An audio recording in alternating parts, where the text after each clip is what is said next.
Hello friends, today we will learn how to design analytics system for mobile application. Analytics itself is very vast subject. Uh, Client or the mobile side are the sender and server is the receiver end, and those data is captured or stored future use cases. Like if we say that we need the information regarding the customers, their journey, and what are the things they like most in any applications. So these are few examples of analytics system. Also we can say that let's say personalization recommendation. Before that we need to understand the user. So for that we need the data, and that's why analytics is most important for any system. And now in client side, as you can see in the image, we have separated the system into two parts. One is event source, that analytics event source, and second part is analytics sender. So we can have let's say multiple type of track events for analytics, but the major problem is that it's better means in that case it will be difficult for maintenance uh, or scalability aspects. That's why for simplicity we can expose only few methods for our analytics, which our source part or the event pages will consume. Let's say we have created one method that is known as a track event, and the track event is exposed to the all other modules of our applications. So we can say our let's say login page will call the track event method, and it will give the all the detailed information whatever needs to be tracked. And similarly product page also will have different type of analytics. And let's say we are in payment section, then that page also will have different types of analytics. One type of analytics can be screen view, another can be API handling the request response, and also it can be the click event, anything. So in that aspect we found that the main thing is required, that is event type. So every event needs to have a particular type. So for we are saying that let's say login page will call the track event, and also here as you can see this event source, these are known as event sources. So one login page can be known as event source. Similarly product page can be considered as event source. So any type of UI screen that where we can, or even non UI screen thing, wherever we want to capture the information or which can origin the events, that is known as event source. And we are calling this track event method, and that will go to the tracker. Now the major thing is the tracker. What does it do? The tracker inserts the data to the database. Why we are inserting the data to the database? It can be the simple network call, but the several times we will find that whenever we are performing some operations, meanwhile the network can toggle off or on. In that case we might lose the data. And also it will help us in error handling. Let's say that temporarily our analytics server is down, then we need to again process the data after some time. So for that the database is required, but we can say that there are several SDKs or analytics SDKs that is available for mobile end. They take care of this database or retry mechanism. In that case our database or analytics executor becomes simplified, because those are handled by those SDK, and also those SDK do the similar operation. Now after the data is stored in database, then there will be one analytics executor which will get triggered from any change in database or any change in event, like any insertion in database. We want to listen that, and also we want to send the data. That's why the both part is completely different. We are saying that the tracker part was to only dump the data or put it for in the database, and then executors, the analytics executor, it takes care of all other things. And what few major components analytics executor can have: a scheduler which can run periodically to check if there is any data available in the database or not. Similarly, event trigger listener, where we can say that whenever any event happens in database, we want to listen that some event got inserted and we want to send the data. So, similarly, request handler, response handler, and also we can say exponential retry mechanism or failure cases. Those things are some critical component of analytics executor. Now analytics executor or the request handler part of the analytics executor, it sends the data to the formatters. Reason is that several times we will find that login data, whatever we got from our originator, we want to add few more information on top of that login data, or on top of the transaction information, like let's say device ID, timestamp of the sending part, that when we are sending. Also we can say device model, user information, whatever is common functionality, those things also means it needs to be added to the analytics based on the need basis. And that's why this request handler, first it will send the information, or it will send to the formatter provider of analytics formatter, and then formatter provider will communicate with multiple formatters. Few formatters can be known as common formatters or generic formatters, which will be used for all types of events.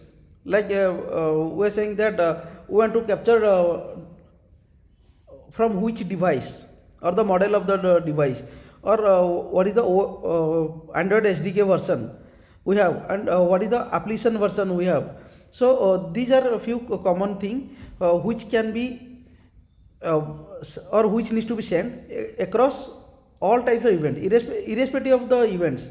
We need to send those events. In those cases, we need common formatters, and also when we are saying that we need event specific information, then we need event specific formatters. Like we can say that let's say we are building a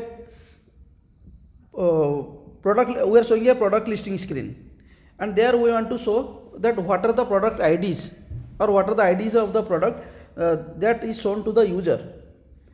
So those are, we can say, and also those data needs to be sent in some particular format, maybe let's say comma separated values. All those are use case, we can say, specific to event. So those type of event formatters will be there as part of this formatters or analytic formatter.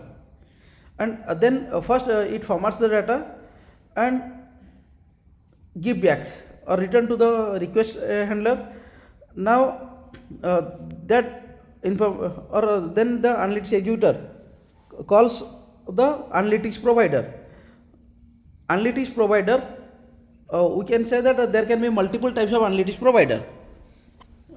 Like let's in the same application, if we are using let's say Firebase Analytics, or Adobe Omnichar Analytics. Similarly, when we are saying that we can have our own in-house analytics or amplitude analytics, there can be n number of analytics provider, and also in future, or we can say there can be use cases where we can change the providers, or we can experiment with the multiple types of format providers.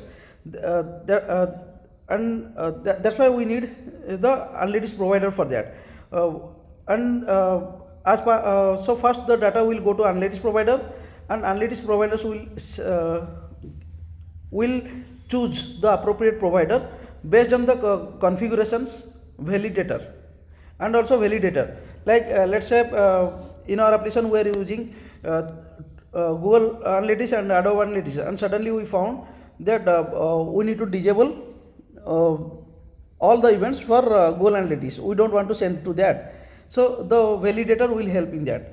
And also the use cases can be that we want transaction information to be sent to only our in-house analytics, and all other information like login event needs to be sent to all analytics, or any of the 1 to n type of analytics that we have. So the event specific validation needs to be there, so that will be part of this provider, where we can say that Google Analytics provider will have its validator. Similarly, will create Adobe Analytics provider with validator, and also will put all these configurations. And to make it dynamic, we can make use, or we can use the Firebase remote configure our service, which can give the configuration, and we will update the configuration of the respective providers, and based on that our those providers will come to play. And then the providers send the information using the network client. Generally we use OKHTTP client, or for sending or for making any network call.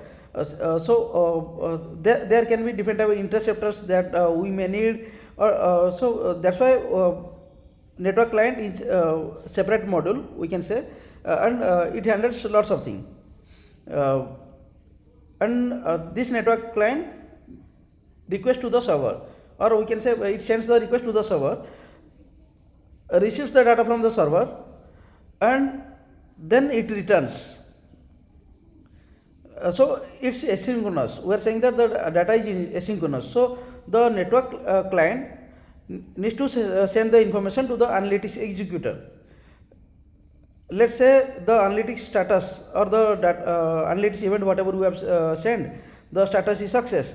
In that case, we need to delete from the database, the stored database. And let's say and that is the job of the analytics executor, that it will again make a call to the database to update the information. And similarly, let's say that the response is failure. In that case, again we can have the different logics. One can be irrespective of success failure, we can delete. And another use case can be that we need to retry for let's say 3 consecutive time, and further if we get the error, then we will delete. So those type of thing needs to be handled by the analytics executor. So analytics executor will update the database that the count has increased to 2. That first time it tried the retry with 1, then next time it increased to 2, then 3, like that, and then it will delete. So we can say the analytics executor will get the information from the database, or update the database. Update in the sense it will just update the counter or delete. and tracker will only insert to the database, and these operations needs to be done in a background thread. All these operations are, we can say, it needs to be performed in background thread to make our UI responsive. And let's say for simple use cases where we don't want the database part, where we need to be only just let's say for best case scenario, we want to send only information when the user is online and we don't care about the success or failure. Then our analytics module will look something like this, where tracker will send to the analytics executor, then analytics executor will send to the formatter to get the events formatted, and then it will send to the analytics provider to get the appropriate analytics provider, and then provider will make the network call and it will send to the server. And here the steps are mentioned like 1, 2, 3, 4, 5, 6, 7 and 8. 8 is from executor to the database. And when we are saying that this which type of database we need to use here, there is very we can say minimal relationship between different type of data. Only we need to just capture the event along with the timestamp, and we may need to update the counter. So these are like plain records, or we can say also we can use flat file. We can use any NoSQL database, real-time object bus, or we can use Room database or SQLite for that. Yeah. Thank you.